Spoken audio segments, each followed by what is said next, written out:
Welcome back to another instant reaction edition of the Night Report podcast. Joining me once again, Richie Schneiderite. Richie, we have our second commitment in 2 days, the third commitment of the class, North Penn wide receiver, Yazeed Haynes, the first wide receiver commit of the class. Richie, tell us a little bit about this kid. He's a tall, skinny wide receiver. Obviously, has pack up some pounds. I think we have him listed at 165, if I'm looking at that correct. He's not the fastest guy in the world, but he's a pretty good possession receiver, it looks like. Decent route runner.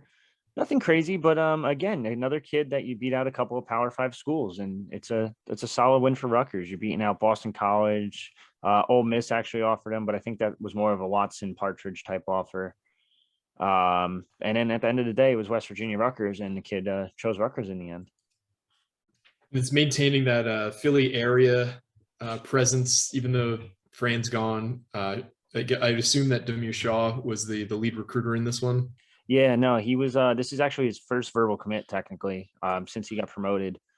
He has a very good relationship with Haynes' former head coach at Newman Goretti last year.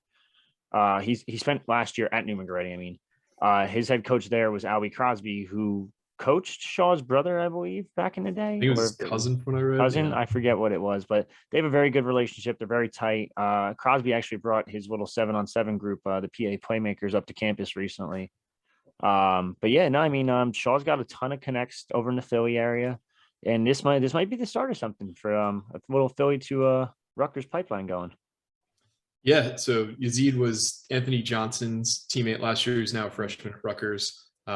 There's also another guy from Newman Goretti we're recruiting pretty hard, Sean Battle, the corner. I think this will help at all with him. It can't help to have another guy he knows on campus or on the team. I mean, it definitely can't hurt. I know him and Battle and Anthony Johnson are very close. So I would assume Haynes obviously talks to them, or at least played with them, so they at least know each other at the very least. How much is it going to help? Only time will kind of tell. But I mean, yeah, it's always good to have another connection there. Obviously, guys want to go where they're more comfortable, and what's more comfortable than playing with guys you just play with in high school? Absolutely. It sounds like Yazeed Haynes, the first college tour he ever did was at Rutgers, which was in the summer, and he's been here, I believe, twice since. He visited earlier this month, and I think, is he visiting today, or is he planning to visit soon, or he was just planning to commit soon? I think he's just planning to commit soon. He did just visit, I want to say, 2 weeks ago, 3 weeks ago, something like that. I think it's less than 20. It says here on 3-5. So yeah, so the less than 20 days ago, 19 days ago, whatever. I'm sure he'll get back on campus again this spring, whether it be for a practice or one of the spring games. Rutgers has been hosting guys almost every single practice so far. Big contingent coming on Saturday. That whole list is on the board. But yeah, no, I mean, just getting Haynes it's a solid get. You break into the Philly area, which you haven't really touched on too much. I guess you can say Anthony Johnson and Sam Brown were a start, but if you can kind of build off of this, I mean, who knows? Maybe the sky's the limit for Philly to Rutgers.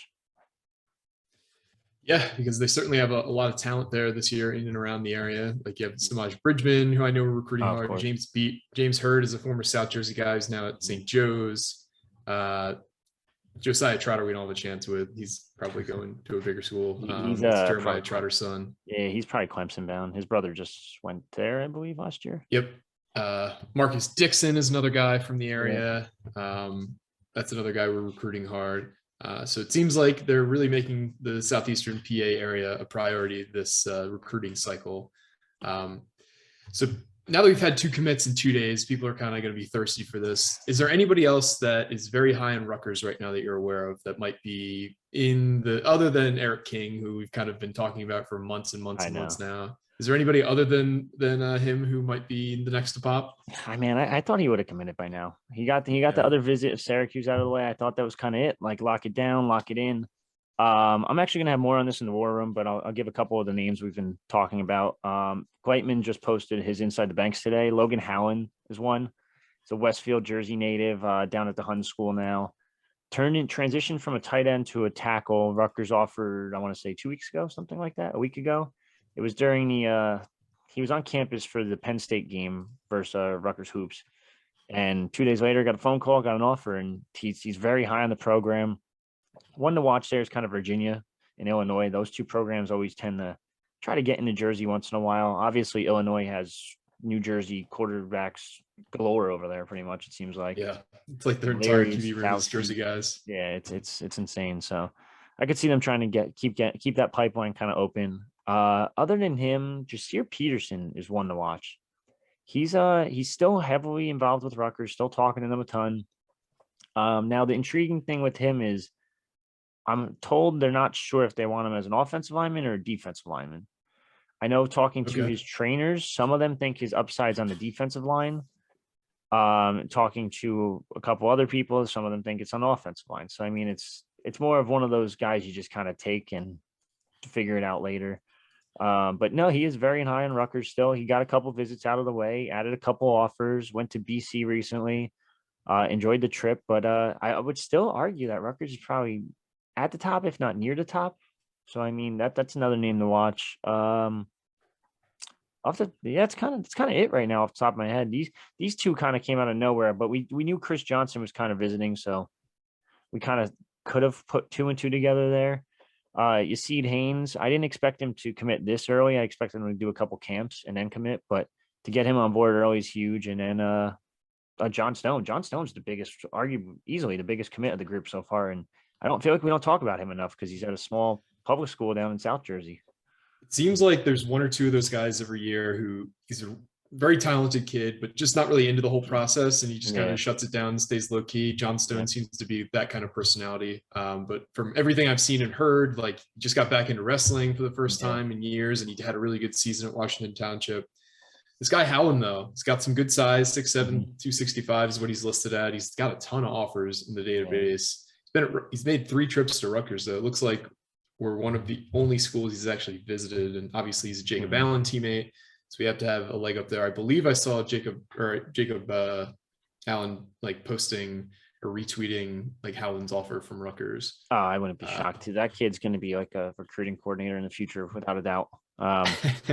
Yeah, no, they're trying big time to get into the Hun School, which is intriguing because obviously they haven't produced the best athletes in terms of star rankings. Well, they always seem to have high level recruits, but the results weren't necessarily there on the college level. Yeah, that's true. One guy I want to talk about, Logan Blake, tight end that they just offered, who's I think he's a New Jersey native too, but he just also reclassed and went to the Hun School. He's one that could end it early, but could end up dragging it out a little bit. That's going to be an interesting one. But yeah, I mean, they're in on Zachary Amwind, who's another offensive lineman there, 6'6", 285. That offensive line there must have been freaking nasty. It's insane. It's just huge, bunch of huge dudes. Like, and I mean, they're all kind of tackle types, but it's like, you just kind of make it work in high school and figure it out after. Yeah, you can only have 2 tackles, so everybody else has to go inside. Yeah, and then you got a 4-star quarterback, and you got 4-star Owen Waffle down at defensive end, who I think plays both actually for them. But yeah, I mean that team is stacked. It's just a matter of producing at the next level. For sure.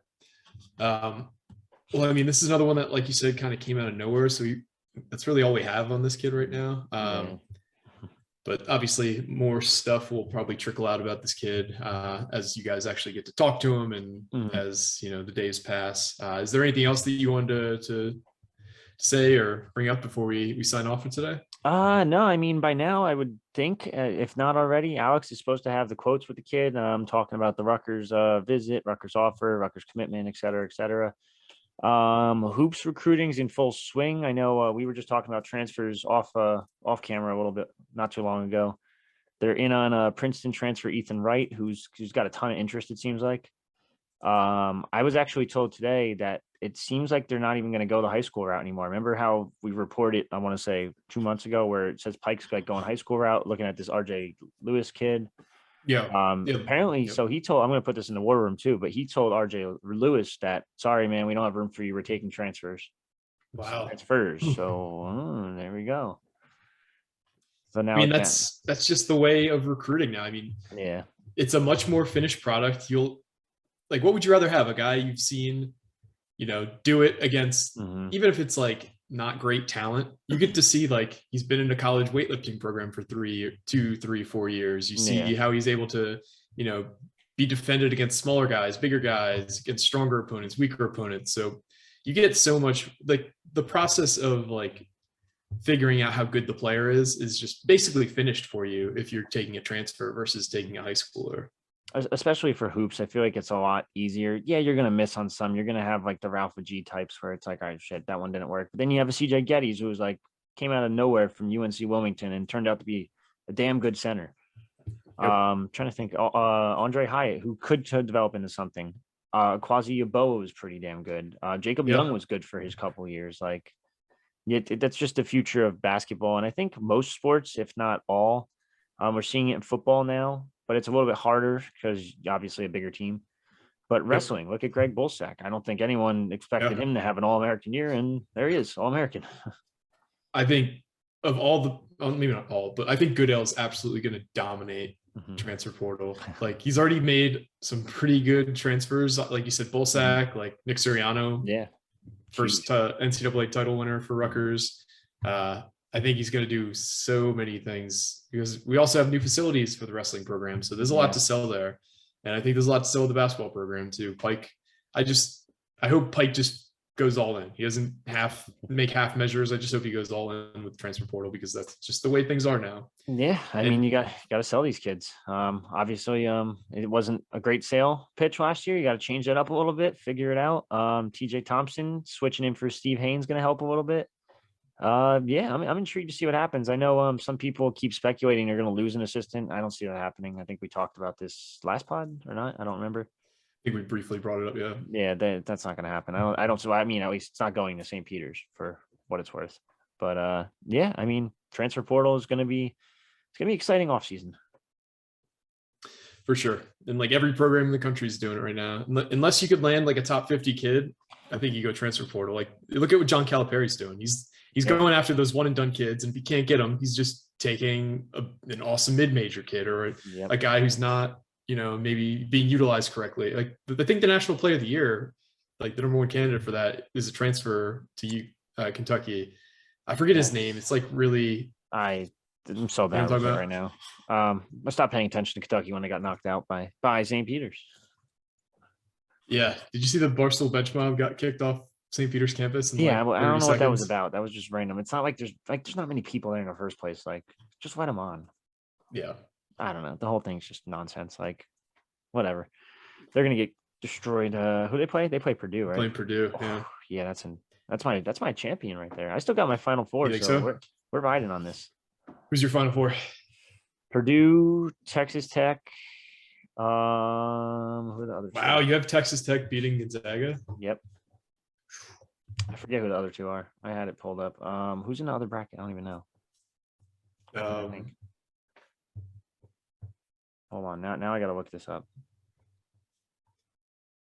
Who's left? I know Kansas is left, Arizona's left. I didn't have Kansas. I had Arizona. No, maybe I did have. No, I had Villanova, and then I had Kansas. That's what it was. Okay. I think, right? Who's Kansas playing? Yeah. No, I don't know, dude. All I know is it's Purdue, Villanova, and Texas Tech. That's all I got. I don't know who the fourth one was. Not important. But all right, guys, thanks for tuning in again. Maybe we'll have another pod soon. Maybe we won't. I know Chris put out questions for the season wrap up for the basketball pod. Yeah. I don't know when that's actually getting reported. I didn't know about it. No, he told me today, and he's like, "Oh, we don't have a date yet." I was like, "We'll figure it out. We'll pick a day, and we'll all go BS some hoops." Yep. But, so be on the lookout for that, and then any other breaking news, you'll have a pod in your feed. So just keep your phone on you in case you don't. But thanks for tuning in. This has been another episode of the Night Report Podcast. Signing off.